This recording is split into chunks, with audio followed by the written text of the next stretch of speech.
Salut à toi! Dans cette petite vidéo, laisse-moi te montrer la voie de Cube Arts. Initialement prévu le 6 mai dernier, puis repoussé à cause du confinement, le manga Cube Arts vient finalement enrichir le catalogue des éditions Doki Doki fin août 2020.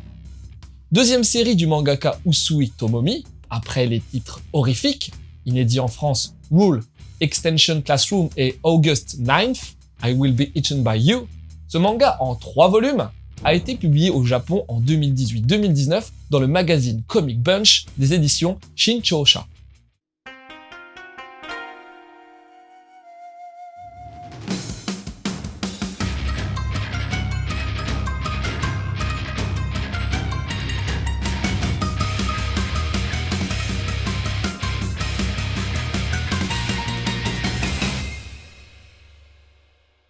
Avec ses 3 amis, Shige, un rondouillard malin et un peu pervers, Itsuki, un peu un leader au physique costaud, et Yu, d'un naturel plus solitaire et méfiant, Takuto, lycéen en classe de seconde, forme une équipe de bêta-testeurs pour des jeux vidéo, domaine qu'il adore. Un jour, lui et ses compagnons reçoivent chacun un casque de réalité virtuelle pour tester Cube Arts, un tout nouveau jeu de type sandbox dont l'univers est composé d'une infinité de cubes. Ensemble, les 4 garçons font leur premier pas avec entrain dans ce jeu pleinement immersif. Mais leur engouement risque de très vite trouver ses limites dès lors qu'un bug les contraint à rester enfermés dans ce jeu jusqu'à ce que la maintenance soit finie. Et étant donné que quelques heures in-game équivalent à quelques minutes dans la réalité, la maintenance prévue pour durer 8 heures va les obliger à rester prisonniers pendant au moins 6 mois.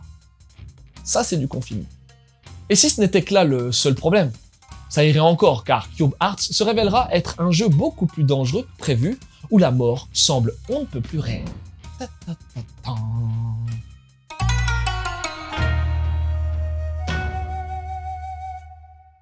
Les jeux sandbox, ça te parle?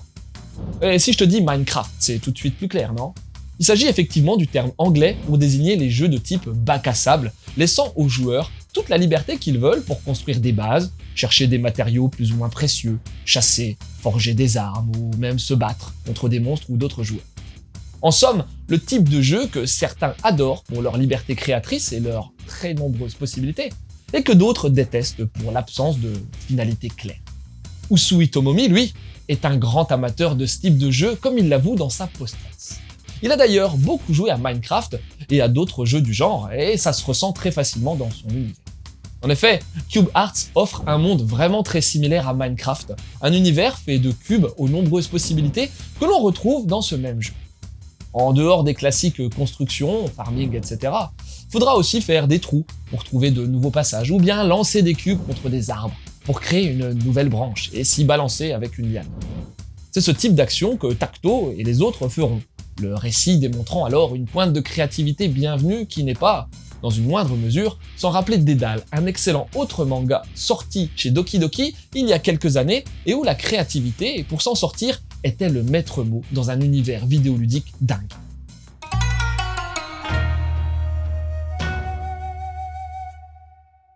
En somme, on sent facilement que le mangaka se fait plaisir dans cet univers aux multiples possibilités, chose qu'il retranscrit efficacement dans ses visuels à base de choses toutes cubiques. Les décors extérieurs comme intérieurs sont bien présents et clairs, les quelques monstres vus pour le moment bénéficient d'un design soigné, lui aussi est tout carré. Et pourtant, ne te fie pas à la beauté de ce monde, ou à ces créatures dont l'allure ne semble pas toujours effrayante, car la réalité dans Cube Arts est tout autre. Et nos héros le constateront d'ailleurs très vite avec une mort aussi soudaine que brutale et sanglante. Ce sera d'ailleurs pas le seul moment un peu gore, Usui jouant volontiers sur un contraste entre cet univers minecraftien, censé être assez innocent, et des élans de brutalité ou de choses malsaines. L'univers de Cube Arts en effet n'est donc pas tout rose, loin de là, et plusieurs éléments arrivent donc assez vite pour alerter Takuto et ses compagnons, comme une mort brutale, comme déjà dit, mais aussi la panique totale d'un autre homme qui a vécu l'enfer dans le jeu, etc. L'auteur distille différents dangers potentiels, que ce soit via certains concepts propres au jeu, comme les dômes qui apparaissent et qu'il faut fuir au plus vite, les monstres ou tout simplement d'autres joueurs humains. Certains n'hésitant pas à profiter de la situation pour assouvir leurs désirs et fantasmes de la plus abjecte manière qui soit. À ce titre, les humains pourraient donc parfois se révéler bien plus monstrueux que les monstres humains. Alors Cube Arts est-il une excellente surprise? Eh ben, pas totalement, car malgré son côté facilement prenant, l'œuvre souffre de certaines limites sur ce premier volume, à commencer par la rapidité de l'ensemble. Déjà, pas du tout d'introduction dans cette œuvre, qui nous jette immédiatement dans le jeu, aux côtés de personnages principaux qui répondent tous à des poncifs très classiques. Entre le héros sans peur, fonceur et créatif, le rondouillard gentiment pervers et pas très sportif, le solitaire méfiant, ou plus tard, la jolie fille expérimentée mais au passé trouble. Bref, des caricatures qui ne sont malheureusement jamais développées à un minimum, du moins pour l'instant, et qui ne servent donc qu'à nous faire parcourir l'univers sans qu'on s'attache vraiment à eux. La rapidité du récit fait également que, malgré les bonnes idées du mangaka voulant exploiter comme il se doit son univers, tout reste un peu en surface. Et l'œuvre étant vouée à s'achever en 3 tomes, on devine que ce côté rapide et un peu lisse perdurera sûrement jusqu'à la fin.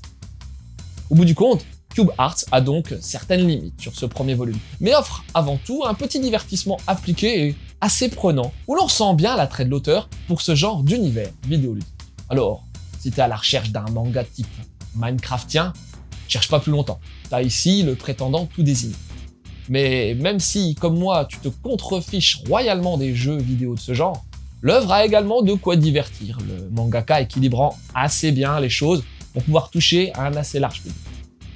Côté édition, on a du bon travail avec un papier épais permettant une excellente impression et des choix de police soignés.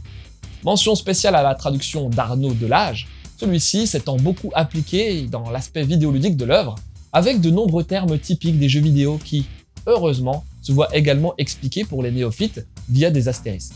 L'immersion est donc garantie.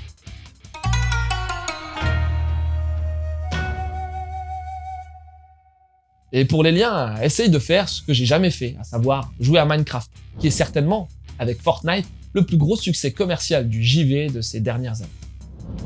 Ensuite, on en a déjà parlé, mais t'as Dédale. Et si tu veux savoir de quoi ça cause, n'hésite pas à mater le mangado en lien. Et pour terminer, sache également qu'un manga consacré à Minecraft existe bel et bien au Japon. Il s'agit de Minecraft Journey to the World's End, dispo dans le magazine Colo Colo Comic. Qui sait, il débarquera peut-être un jour en France. Voilà, c'était Lou, j'espère que cette petite chronique t'aura donné envie de lire Cube Arts. Je te laisse et continue de suivre la voie du manga.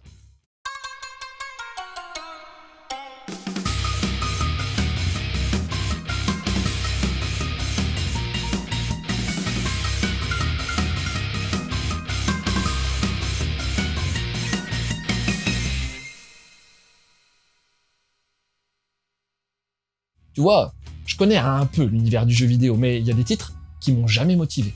Minecraft, Fortnite, les Sims. Bref, pas mal de titres non japonais en fait. Tu crois que je suis raciste vis-à-vis des pays en dehors du Japon? Ça voudrait dire que je suis raciste de moi-même alors?